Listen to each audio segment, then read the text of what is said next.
morning. Thanks for joining us. Today we're starting a road trip. We're heading from England and going to France. We're going to take the Channel. Never taken it before. A little excited to see what that's like, how it is.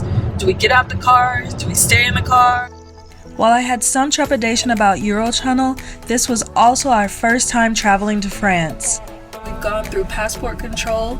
It's very similar to when we took the ferry going to Ireland. It turns out with Eurotunnel, you actually drive your car onto a train. You stay with your car the entire time. We're going to be inside a boat. It's a train, Matthew. Eurotunnel is very unique. At 37.9 kilometers or 23.5 miles, it has the longest underwater section of any tunnel in the world. While I didn't feel claustrophobic, I definitely understand why someone would. You're in a car, on a train, in a tunnel, under the English Channel.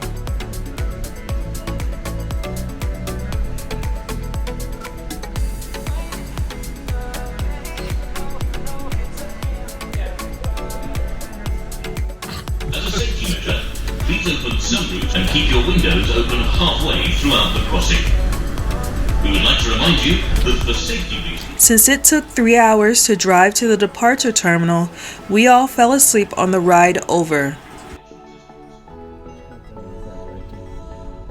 For us, Eurotunnel was an easy way to transport our family of 6 to France.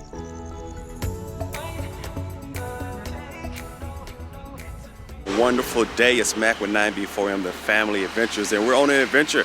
We're on our way to Paris. We're doing a road trip. We're driving there.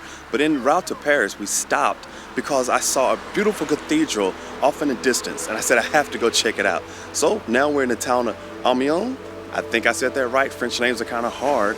But let me show you a little bit of this city. Located in the rolling hills of northern France, Amiens is a beautiful city with a population of about 135,000. This city also has the distinction of being the first French city that we've ever visited as a family. Hey, if you like this content, be sure to like and subscribe, follow along. We love to go places all over the world, see great cathedrals, visit town centers, city centers, and just have a good time. We parked several blocks away from the cathedral and the city center, so we proceeded to walk back across the town to get to both locations. Just keep asking, like, why is it so quiet here? Presume it's the middle of the day, and it's not a residential area, mostly businesses, and we're on the back side of it, and it's a nice little alley street. Notre Dame D'amiens. My French is pretty bad, but it's a Notre Dame Cathedral in this town, Amiens. So we're gonna go check this out. I can see it right here because it's so massive. You can see it from miles away because I first saw it. I was several miles from this city. But let's go take a close look. The cathedral really is Amiens' largest claim to fame, and after getting a really good look at it, I can easily see why. The Cathedral of Notre Dame in Amiens is a masterful design and a magnificent example of 13th century Gothic architecture. This is the most beautiful cathedral I've ever seen, and I haven't even got close to the inside of it yet, but let me show you some of the architecture. This one is really beautiful. Listed as a UNESCO World Heritage Site in 1981, the cathedral owes its fame in equal measures to its architecture and the remarkable sculpture decoration, both interior and exterior of the cathedral. The architectural design of the cathedral is so magnificent and expansive that you could easily spend hours just looking at the exterior of the cathedral and walking around it and just observing everything. But as I had a family with me, I did kind of have to keep it moving. Magnificent. In comparison for size, the closest in size that I've been to would be the Peterborough Cathedral. That one is big. This one is a little larger, much taller, and infinitely more ornate, whereas the Peterborough Cathedral has a wonderful facade, like the Lincoln Cathedral has a great facade. This is all the way around Gothic architecture, and it is big. So yeah, the Peterborough Cathedral, the closest comparison that I have for this. But this is a massive, beautiful cathedral.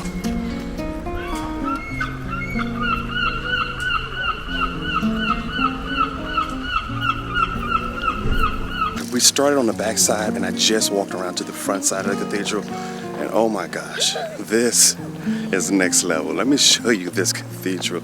And this city is really beautiful as well. But let me show this to you.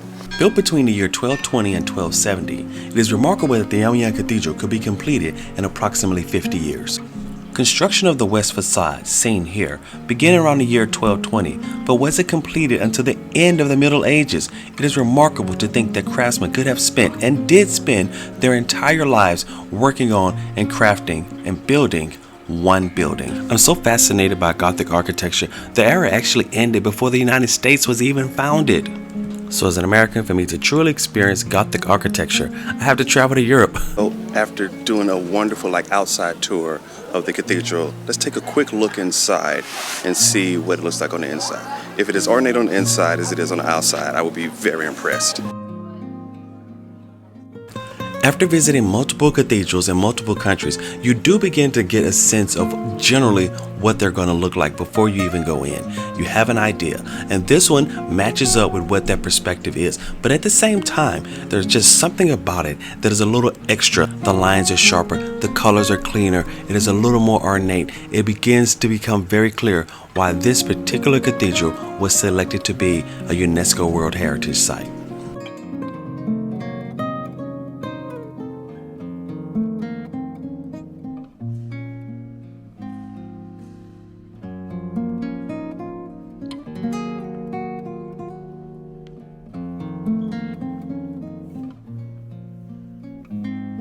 So the cathedral was as exquisite as you would expect. I have to say, it is the most ornate cathedral that I've visited up until this point, and I've been to a lot of them. And I know that there may be others. If there are some, drop those in the comments, and I'll try to get to those as well. But this one is beautiful.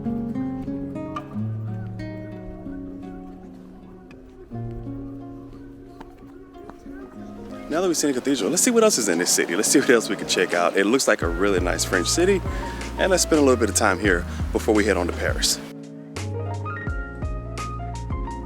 You see that the city is kind of getting set up with all the Christmas decorations and things of that sort. I wish it was already up and together, so we're gonna miss it.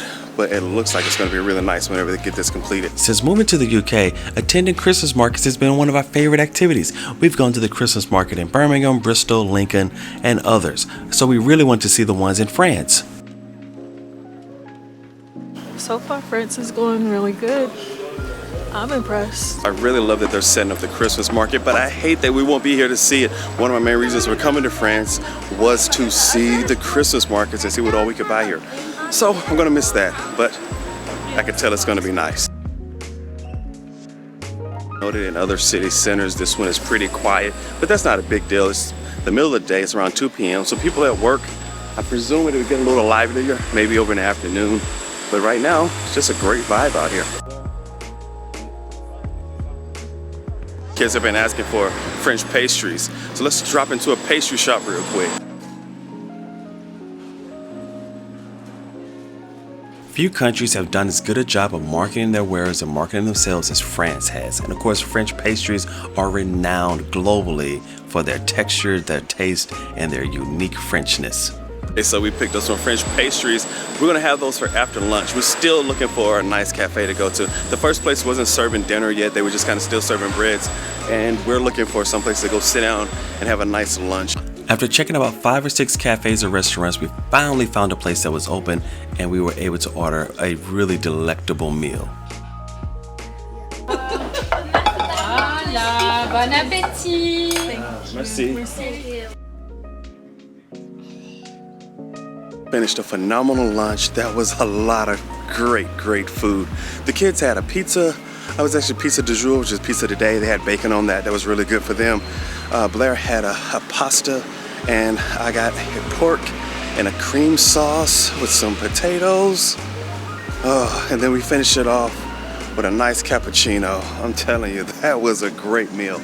So what we're gonna do now, we're gonna spend a little more time here in the city center, walking around, seeing a bit more, check out a couple of stores, and then we're gonna get on the road and head down to Paris. Great city. I know we only scratched the surface of what's able to be seen here and what you could do here, but I'm pretty sure that this cathedral is one of the centerpieces of this city and one of the things you just can't really go around the city without seeing.